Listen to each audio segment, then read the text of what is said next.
You're at a party, or a work event, or literally anywhere people exist, and you're standing there like a glitched NPC, pretending to check your phone while everyone else is actually talking to each other. You tell yourself you're just not good at small talk, that you're waiting for real conversations, that you only care about deep, meaningful connections. Bullshit. Every relationship you have, your best friend, your business partner, that person you're dating, started with small talk. What do? Where are you from? Is that chicken or cardboard? The problem isn't that you hate small talk. The problem is you're approaching it like a fucking robot. You're so busy thinking about what to say next that you're not seeing the person standing in front of you. And that's why you fail every single time. Stay with me, because in the next few minutes, I'm going to show you why small talk isn't about what you say, it's about what you notice, and how one shift in attention will make you better at conversations than 90% of people. Here's your problem. You're treating conversations like a performance. Like there's a script you're supposed to follow and you just haven't memorized it yet. So you stand there, paralyzed, running through opening lines in your head while the actual moment passes you by. What should I say? How do I sound interesting? What if I'm boring? And meanwhile, the person you could be talking to walks away. The connection that could have happened doesn't. Another wasted interaction. Here's what you're missing. Small talk isn't a test. It's not about being clever or witty or having the perfect line.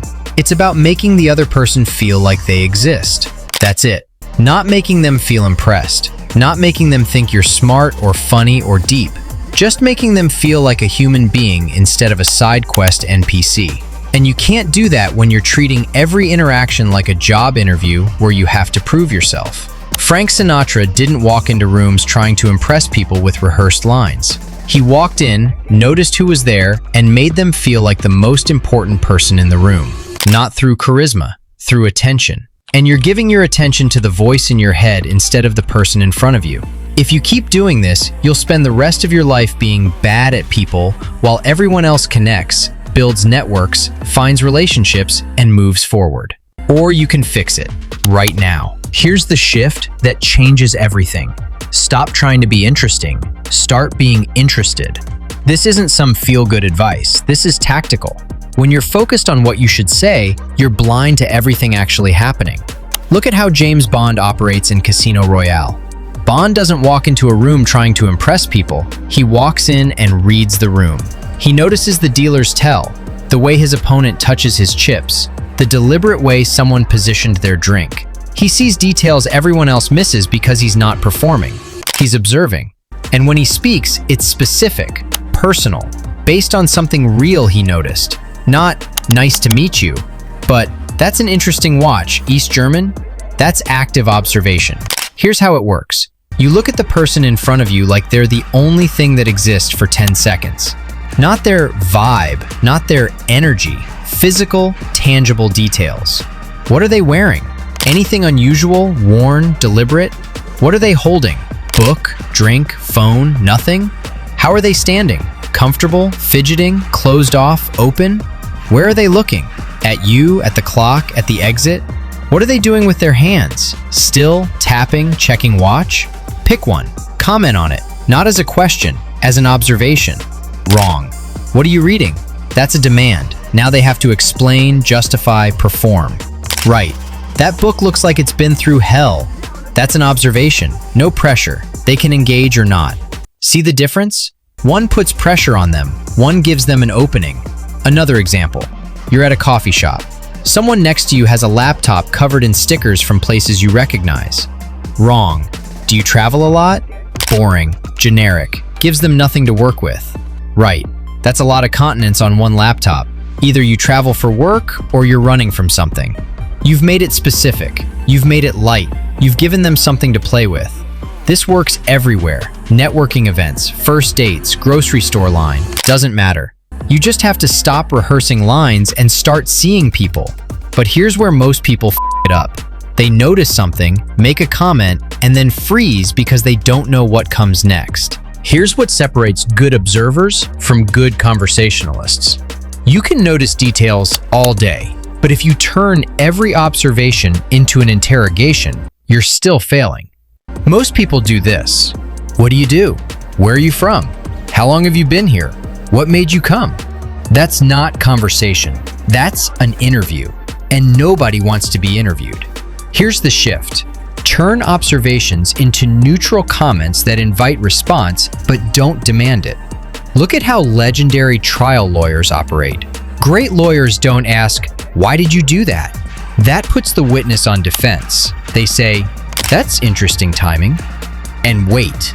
It's an observation, not an accusation, not a question. And because there's no pressure, people often fill the silence themselves. Same principle in social situations. You're at a work event. Someone's wearing a band t-shirt under their blazer. A difficult interview question increases the pressure to demonstrate your knowledge. "Oh, you like band XY? What's your favorite album?" A better way would be, "That's a deep cut. Most people only know the radio hits." You've validated them, given them space to engage if they want. Another example.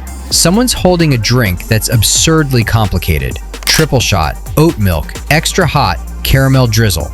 Bad. "Wow, that's complicated. Why do you order it like that?" Judgment disguised as question. Good. That order probably takes longer to say than to drink. You're not asking them to defend themselves. You're making a light observation they can laugh at or build on. Here's the key psychological principle. Questions activate defense mechanisms. Why are you asking? What do you want? Am I being judged? Observations don't. They're just noticing.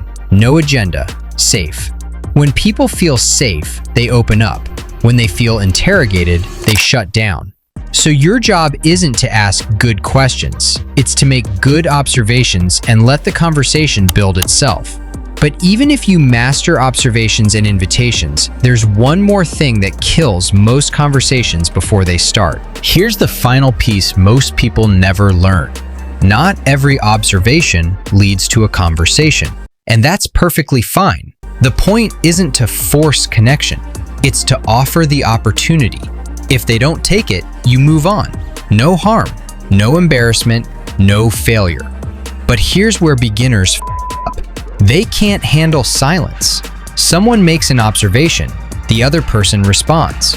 Then there's a beat of silence, and the beginner freaks out. They start rambling, over-explaining, asking random questions just to fill the void. And they kill the conversation they were trying to save. Look at how elite poker players operate. Phil Ivey, one of the greatest poker players ever, is famous for his silence. He makes his move. Then he sits, completely still, watching. His opponents can't handle it. They start talking, over-explaining their actions, revealing information. Ivey doesn't fill silence. He weaponizes it. Same principle in conversation. You make an observation. They respond. Brief silence. Don't panic. Don't fill it. Let it breathe. Let them think. Let them decide if they want to continue. Most of the time, they will, because humans hate silence even more than you do. But sometimes they won't. And that's fine too. This is the part introverts actually have an advantage on. Extroverts often can't shut up. They fill every silence with noise because silence makes them uncomfortable. Introverts? You're already comfortable with silence. You just need to learn it's not a bug, it's a feature. Silence filters out surface-level interactions and reveals who's actually interested in connecting. If someone can't handle 3 seconds of silence, they weren't going to be interesting anyway. So here's your new operating system. Observe. Notice real, specific details about the person in front of you. Invite. Make a neutral comment that gives them space to engage. Breathe. Let silence exist.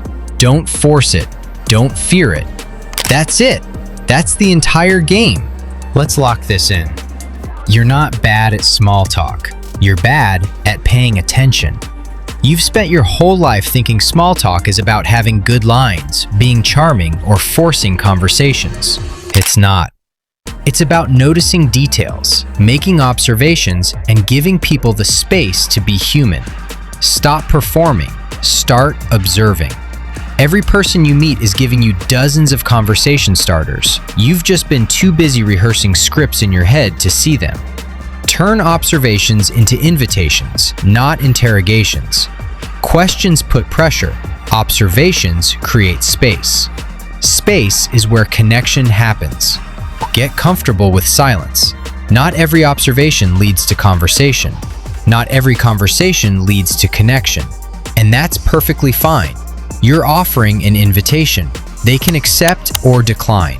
Either way, you move forward. And here's what changes when you operate this way. Small talk stops feeling like a test you're failing. It becomes a game you're playing. You stop worrying about being interesting because you're focused on being interested. And the paradox is, the moment you stop trying to be interesting, you become interesting. Because most people are so trapped in their own heads that someone who actually sees them stands out. Here's your challenge. Next time you're anywhere near another human, try this once. Just once. Pick one detail. Make one observation. See what happens. Maybe they engage. Maybe they don't. It doesn't matter. What matters is you stopped performing and started seeing. Drop a comment right now. What's one detail you've noticed about someone recently that you didn't mention because you were too in your head? Be specific. That's where your practice starts. Because here's the truth most people never figure out. Everyone is starving to be seen. They're walking around hoping someone will notice them. Really notice them. Not their job title or their status, but the small human details that make them real. When you give someone that, when you actually see them, you're not just starting a conversation, you're offering something rare. And that's the whole point of small talk. It's not the opening act you suffer through. It's the foundation every real connection is built on. So stop trying to skip it. Stop hating it. Stop treating it like a performance. Start seeing people. Start noticing details. Start making it about them instead of you. The script you've been looking for doesn't exist, but the person in front of you does. Notice them.